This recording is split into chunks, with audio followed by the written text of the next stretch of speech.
Dios les bendiga a todos en esta mañana. Les habla el pastor Juan Carlos Peñuela y quiero compartir con ustedes el tema El reposo de Dios que no debemos perder. En Hebreos, el capítulo 3, el versículo 7, dice la palabra de Dios: por lo cual, como dice el Espíritu Santo, si oyeres hoy su voz. El reposo de Dios es para disfrutarlo hoy.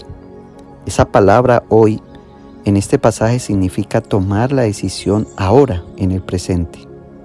Es decir, la clave es gozar el reposo de Dios, es aceptarlo ahora que tenemos vida. No nos jactemos del día de mañana porque no sabemos qué dará de sí ese día, dice Proverbios capítulo 27. El reposo no es un día en particular. Algunos dicen que es el sábado, otros dicen que es el domingo, pero el reposo de Dios es aceptar a Cristo como nuestro Salvador, como nuestro Señor, encontrar un descanso absoluto, porque recuerda que el pecado es tipificado como una carga, y el Señor lo dijo en Mateo 11:28, venid a mí todos los que estáis trabajados y cargados, y yo os haré descansar.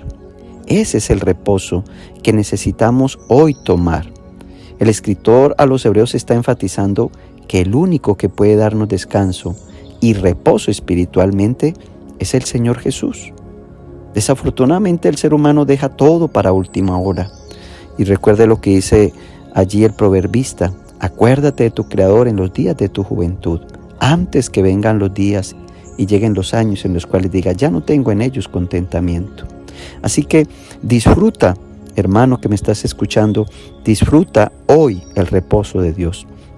Gózate del Evangelio, descansa en el Señor, entrégale las cargas, deja toda atadura, quita todo pecado, toda cadena, deja que el Señor rompa todo eso y descansa en los brazos del Señor. El reposo de Dios nos exige una decisión. Mira lo que dice el versículo 8 del capítulo 3 de Hebreos: no endurezcáis vuestros corazones. El endurecimiento de corazón nos impide decidirnos. El pecado hace que nuestro corazón sea duro como una piedra. Pero mira que Dios quiere corazones humildes. Dios quiere corazones sensibles. Leví dice que escuchó la palabra del Señor, o sea, la voz de Dios. Y el Señor le dijo, sígueme. ¿Y qué dice la palabra de Dios? Que al instante se levantó y le siguió. Fue una decisión, fue una determinación sin pensarlo dos veces. Él tenía posición, él tenía mucho dinero porque era recaudador de impuestos, pero a él no le interesó nada, solamente esa palabra penetró en su vida y lo que hizo fue dejar todo. ¿Y qué hizo? Seguir al Señor. Fue una determinación que hizo en ese momento. No seamos como esos fariseos y saduceos que tenían un corazón bastante duro. En Mateo 16 dice la palabra de Dios: vinieron los fariseos y los saduceos para tentarle y le pidieron que les mostrase señal. La generación mala y adúltera, dice el Señor, demanda señal, pero señal no le será dada sino la señal del profeta Jonás. Y dejándolos se fue. Qué triste cuando escuchamos esa expresión, y dejándolos se fue. O sea, el Señor se decepcionó de esas personas. Generación adúltera y mala. Pero en nuestro caso tenemos la opción de decidirnos a seguir a Cristo, a consagrarnos a Él, a buscarlo a Él de todo corazón, para seguir reposando, para seguir descansando en sus brazos. El reposo de Dios es para los que confiamos en Él. Dice la palabra de Dios, el versículo 8 sigue diciendo, como en la provocación, en el día de la tentación en el desierto, donde me tentaron vuestros padres, me probaron y vieron mis obras 40 años, a causa de lo cual me disgusté contra esa generación y dije, siempre andan vagando en su corazón y no han conocido mis caminos. Por tanto, juré en mi ira, no entrarán en mi reposo. No importa si tú estás pasando por pruebas, si estás pasando por unas luchas difíciles en tu vida, Dios quiere que confíes plenamente en Él. Porque a veces el ser humano piensa que en la escasez, en la enfermedad, en la recesión, Dios se ha olvidado de esas personas. Pero es al contrario, es cuando Dios ha estado más cerca de nosotros. El pueblo de Israel tenía sed y tenía hambre en el desierto, y lo primero que dijeron es: ¿para qué el Señor nos trajo a hacernos morir de sed aquí en el desierto? Esas son palabras ya de peso mayor. Eso es una murmuración. Y nosotros, Dios no quiere que nosotros nos quejemos, Dios no quiere que nosotros le protestemos, Dios no quiere que nosotros tengamos esa actitud de un corazón de desconfianza. No, confía en el Señor. En las buenas, en las malas, confía en el Señor. Dios no te sacó del mundo para acabarte en la iglesia, para destruirte en la iglesia como lo que pensaron los israelitas. Dios nos sacó de Egipto para matarnos aquí en este desierto. Qué palabras tan fuertes. Pero confía en el Señor. Dios es el único que puede darte reposo en medio de las pruebas, de las luchas, de las circunstancias difíciles. El reposo de Dios es para los que viven en integridad. Hebreos 3:12 dice: mirad, hermanos, que no haya en ninguno de vosotros corazón malo de incredulidad para apartarse del Dios vivo. Antes exhortaos los unos a los otros cada día, entre tanto que se dice hoy, para que ninguno de vosotros se endurezca por el engaño del pecado. Dios quiere que nosotros vivamos en integridad. No aparentemos estar bien con Dios porque no lo podemos engañar. Dios sabe lo que hay dentro de nosotros. Si hay pecado, pues ese pecado nos está carcomiendo y Él sabe lo que nosotros tenemos. Nosotros tenemos que acercarnos a Él, consagrarnos.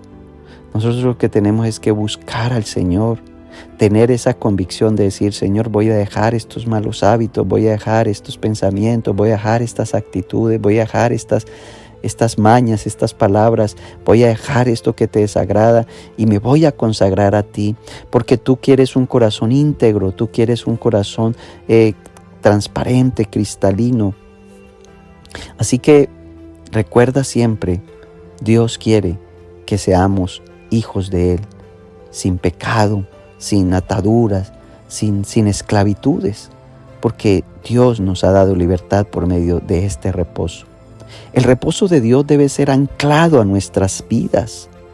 El versículo 14 dice: porque somos hechos participantes de Cristo con tal que retengamos firme hasta el fin nuestra confianza del principio. Si somos fieles hasta el fin, así como lo éramos en el principio, firmes y constantes, estoy seguro que vamos a tener la certeza que conseguiremos lo que Dios nos ha prometido. El enemigo quiere quitarnos esa paz, esa tranquilidad. Nos quiere quitar ese reposo. Recordemos cuando le hemos fallado, ¿cómo nos sentimos? Nos sentimos acobardados. Cuando le hemos fallado a Dios nos sentimos apesadumbrados, heridos. Nos sentimos unos pecadores sucios. Nos hemos sentido viles. Es decir, ese reposo se fue de nuestras vidas. Y empieza la zozobra, empieza la preocupación, empieza la desesperación.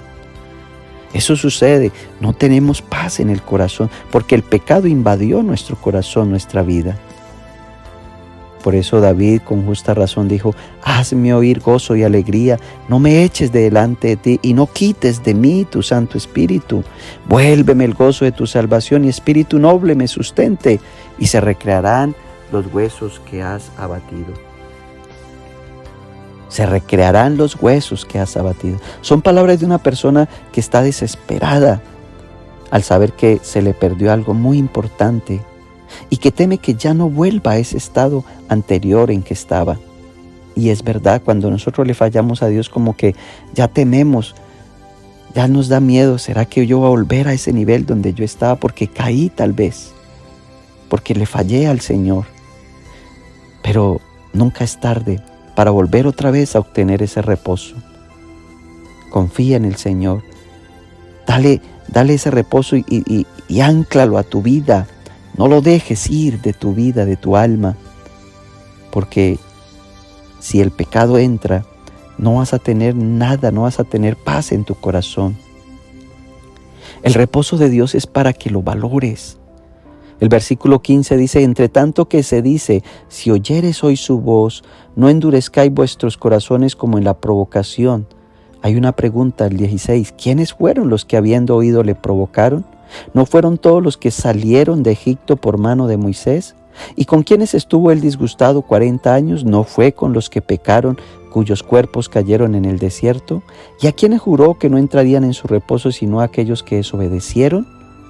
Y vemos que no pudieron entrar a causa de incredulidad. ¿De dónde nos sacó el Señor?, me pregunto. No nos sacó de las cantinas, de los bares, no nos sacó de la idolatría, algunos de la hechicería, de las enemistades, de los pleitos, de los celos, de las iras, de las contiendas, del robo, del engaño, de la perversidad, del adulterio. De allá nos sacó, del fango, de la inmundicia. Todos estábamos descarriados como ovejas que no tenemos pastor, dice la palabra de Dios, embriagados por los desenfrenos de este mundo y hundidos en los placeres de esta carne, esclavizados del mismo Satán. ¿Y qué estábamos haciendo? Nada. Éramos muertos vivientes, merecedores del castigo eterno. Pero Dios tuvo misericordia, nos vio con ojos de compasión y derramó su gracia, nos arropó con su salvación. ¿Y sabe ahorita dónde estamos? En su santa iglesia. Estamos en los lugares celestiales con Cristo. Así que yo te invito que si tú crees estar firme, pues mire que no caiga y valora lo que tienes. No te jactes por lo que tienes. Si tienes salvación, si tienes dones, si tienes talentos, si tienes ministerios y tengas lo que tengas, no te jactes, porque tienes que valorar lo que Dios te ha dado. Dios te ha dado un regalo extraordinario que no se lo ha dado a la persona más rica del barrio donde vives, ni al presidente, ni al gobernador, ni al alcalde de tu ciudad. Te lo dio a ti. Porque tú tienes un corazón humilde, porque le abriste la puerta de tu vida al Señor. Pero tienes que valorar ese regalo. Recuerden que Judas el Iscariote anduvo con el Señor 3 años. ¿Y cómo le pagó Judas? Por la ambición al dinero lo traicionó y lo vendió como a un esclavo al Señor. No valoró lo que tenía, no valoró esos milagros que vio, no valoró la palabra del Señor, no valoró el haber palpado al Señor cara a cara, no lo valoró. 3 años y no le bastó, estaba enceguecido. Y hay gente así que no valora lo que tiene. Y cuando lo pierde, cuando pierden la salvación, procuran hallarla como Esaú, que procuró hallarla otra vez. Pero dice que le costó lágrimas y no pudo. Y hay gente afuera intentando encontrar esta salvación nuevamente y no ha podido. Sansón, un hombre que vivió conforme a sus deseos carnales, siempre quería experimentar cosas que no estaban en el orden de la ley de Dios. Siempre quería llevarle la contraria al Señor, a sus padres. Y tal vez tenemos en la iglesia así esas clases de personas que solo piensan en el placer carnal y viven una vida mediocre y creen que algún día se van a arreglar y van a dejar de hacer lo malo. El problema es que si perdemos la gracia de Dios, no quedará oportunidad para la reconciliación. Muchos que han intentado hacerlo ya no han podido regresar, porque no han reaccionado a tiempo y la muerte se los ha llevado. Es decir, fue demasiado tarde. Por eso yo te invito para que valores este reposo que Dios te ha dado. Valore de dónde Dios te sacó y dónde Dios te tiene en este momento. Así que ese reposo es para que lo disfrutes en el día de hoy. Y hoy es el presente. Un abrazo, Dios me les bendiga.